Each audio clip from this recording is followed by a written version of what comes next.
Hi guys. I hope it's not a little bit too loud out here, but I thought I'd film this outside because it's such a glorious midsummer day. I'm also having a little cheeky lunchtime pint because I've just finished filming one episode of my other channel, which is The Handmaid's Ale. Please go and subscribe. Main road, annoying. But I thought we'd do a little catch up on my CBT sessions because I did a little vlog about the first one that I did, and I promised to do one when I had finished that lot of sessions. I actually finished that 2 weeks ago today, but life's been a bit hectic. So what they do is after you finish your sessions, they give you a review a week afterwards, so you've sort of had a little bit more time to process. It's still in the same slot as the session would normally be, although mine was the day before because I was going on holiday.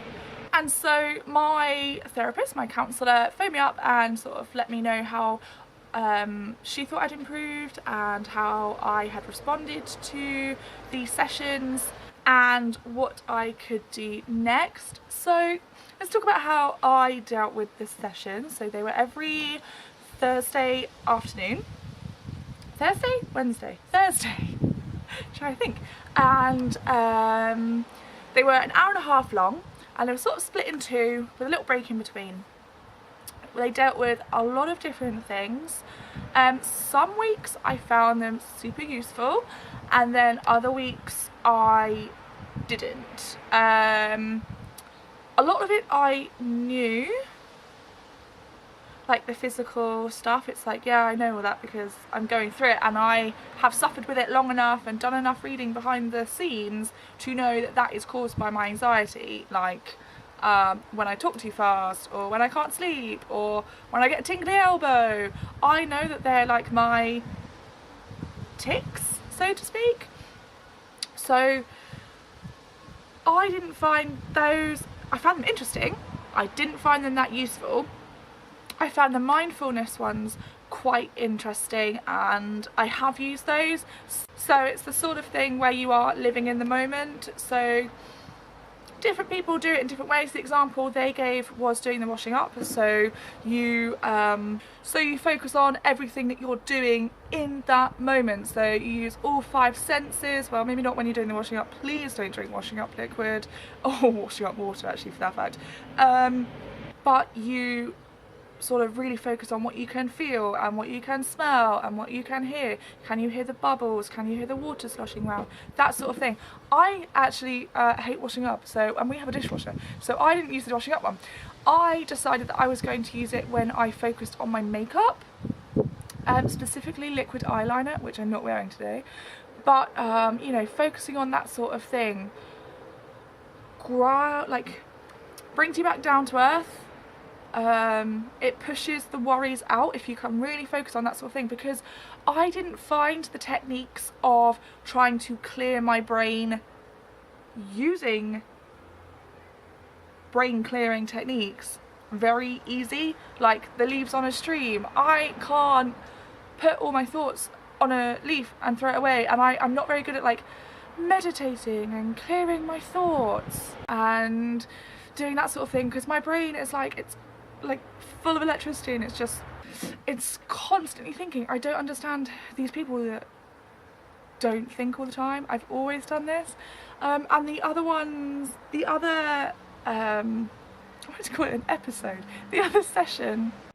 session that I found really interesting was the sleep session, because that's something that I've struggled with. Apparently, according to my mum, I have always struggled with sleep. Like, as a baby, she could never get me to go to sleep. I would never take a nap.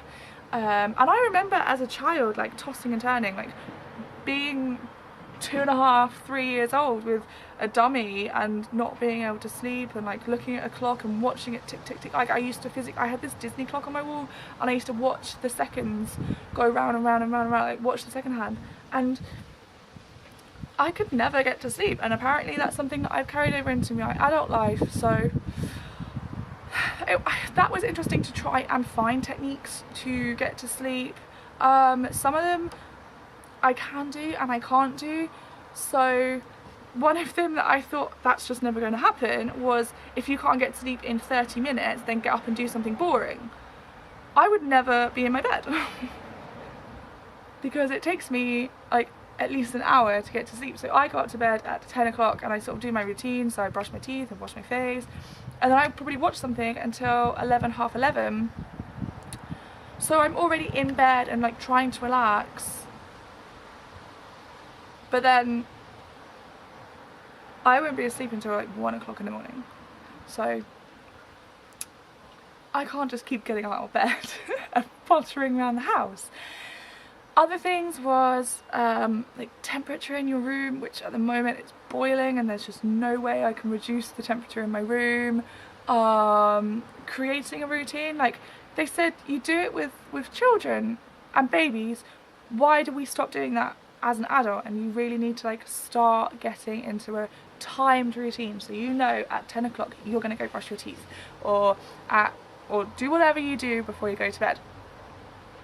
So that's something that I'm really going to try and implement. And I think my time management and motivation is something that I need to work on, and that brings me swiftly towards the topic of the future and what I'm going to do. So I haven't been signed off as an outpatient yet. I am still in their service. I'm not having, although I actually, well, no, studying cruise. I had a phone appointment yesterday about my future and getting back into work, which is something that they would really like to help me with, which is super cool because I'm a little bit lost about what I'm going to be doing, because although I've got my degree in archaeology and I love being an archaeologist, I do not like working within commercial archaeology. I just don't think that the industry itself is very good for my mental health, so I need some help finding out what I can do with my degree, how I can start working within other heritage sectors, if I can work in other heritage sectors, and what I can do to still find something that I really like to do if I can't. And so I've got some sessions that are starting next Friday with them. It's a confidence thing, because us millennials, we get a really bad rep that we try and we try and we try.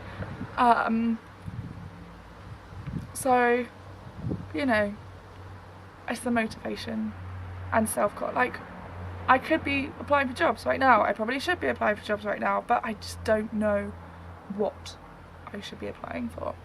So that's the end. I think it was very useful. I'm very thankful that Southampton put me into it so quickly. When I was in Suffolk, I had to wait 3 years and the counselling never came. So I am super thankful that my doctor just went, we have a service here. Please support your NHS. Please support your mental health services. Man, they are invaluable. If you have liked this video, please like, comment and subscribe. I'm really sorry if the audio is pants. If you subscribe to my Patreon and give me some pennies, I can buy a proper microphone. Hint, hint. Until next time, guys. Bye. I don't understand why this road is so busy today. It hasn't been busy all day. And as soon as I bring my camera outside, it starts getting busy.